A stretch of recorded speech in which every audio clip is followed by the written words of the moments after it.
শুক্রবার মানে আনন্দ, তবে সকাল সকাল যে আমার সাথে এইরকম অঘটন ঘটে যাবে সেটা আসলেই কল্পনার বাহিরে।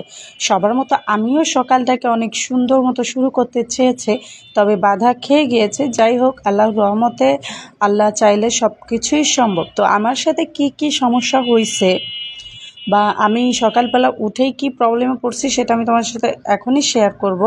তো তোমরা কে কোন জায়গা থেকে আমার ভিডিও দেখতেছো সেটা অবশ্যই কমেন্ট করে জানাবা, আর আমার ভিডিও তোমাদের কেমন লাগে সেটাও জানাবা।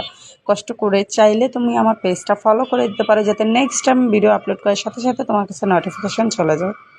বাই দ্য ওয়ে, সকালবেলা উঠেই আমি আজকে ভেবেছি যে তোমাদের সাথে ব্লগ শেয়ার করব, যেখানে আমি ব্রাশ ট্রাশ কিছুই করি নাই। তো এখন হচ্ছে আমি ব্রাশ করার জন্য যাচ্ছি, ব্রাশ করব। অ্যান্ড আমি তোমাদেরকে বলতেছিলাম যে আমি বাথরুমে ভিডিও বানাচ্ছি, এটা নিয়ে তোমরা কেউ কিছু বললো না, কারণ মূলত ওয়াশরুমে ঢোকার সাথে সাথেই আমার সমস্যাটা শুরু হয়েছে। অ্যান্ড এখন হচ্ছে আমি একটু ব্রাশ নিব, পেস্ট নিব। তো আমি তো আসলে তোমাদেরকে পুরোটা এক্সপ্লেন করার চেষ্টা করতেছি।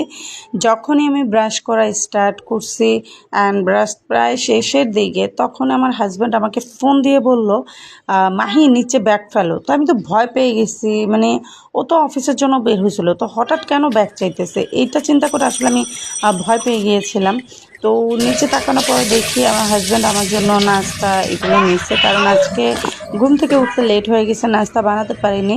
সেটাও কথা না, এটা তো একটা সুখবর যে আমার হাজব্যান্ড আমার জন্য নাস্তা নিয়ে আসছে। আসলে দুর্ঘটনাটা হচ্ছে, যখন আমি ব্যাগ এবং রশি ফেলতেছিলাম, বিশ্বাস করবা মোবাইল মানে ভিডিও করার ধান্দায় ব্যাগ ব্যাগ এবং রশি দুইটাই আমার হাত থেকে নিচে পড়ে গেছে 5 তলার নিচে। এখন এইটা দেখে তো আমার মাথা গরম হয়ে গেছে ভাই, এখন এটা পড়ে গেলে সেই তো আমার 5 তলার নিচে যেতেই হচ্ছে। মানে এইরকম দুর্ঘটনা আমার সাথে প্রায় ঘটে, যে রশি ব্যাগ ট্যাগ সব পড়ে যায়। কেন ভাই এইটুকু হ্যান্ডেল করতে পারি না আসলে। সবচেয়ে বড় কথা হচ্ছে, আমার মনে হচ্ছে যে আজকে ভিডিওটা করতেছে এই জন্য হয়েছে। অ্যান্ড আমার হাজব্যান্ড নিচ থেকে হাসতেছে, আমিও তাকে দেখে দেখে হাসতেছি, কী আর করবো। পরে আমার হাজব্যান্ড আমাকে নাস্তাগুলো দিয়ে যাবে উপরে এসে বলল, তো নিচে থেকে আমাকে বলতেছে ব্যাগ আরেকটা আছে ওইটা ফালাও, মানে আমাদের বাসায় 2টা ব্যাগ 2টা রশি। তো আমিও ভাবলাম ঠিক আছে ব্যাগ ফেলে দিই। এরপরে এই নিচে তার জন্য আবারও আরেকটা ব্যাগ ফেলছে, যাতে সে আমাকে নাস্তাটা দিতে পারে।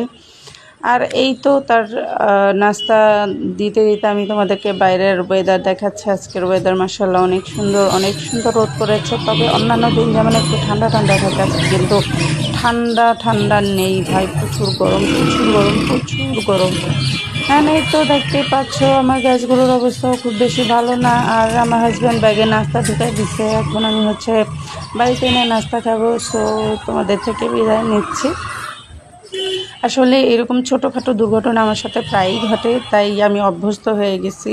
আচ্ছা, তোমরা সকাল সকাল কে কী নাস্তা করছো বা করবো আমাকে একটু কমেন্ট করে জানিও। আমি আজকে সকালবেলা পরোটা খাচ্ছি, ভাজি দিয়েছো। বিদায় নিচ্ছি এখান থেকেই। ওই যে দেখো আন্টির বান্দায় কী সুন্দর ফুল ফুটে আছে।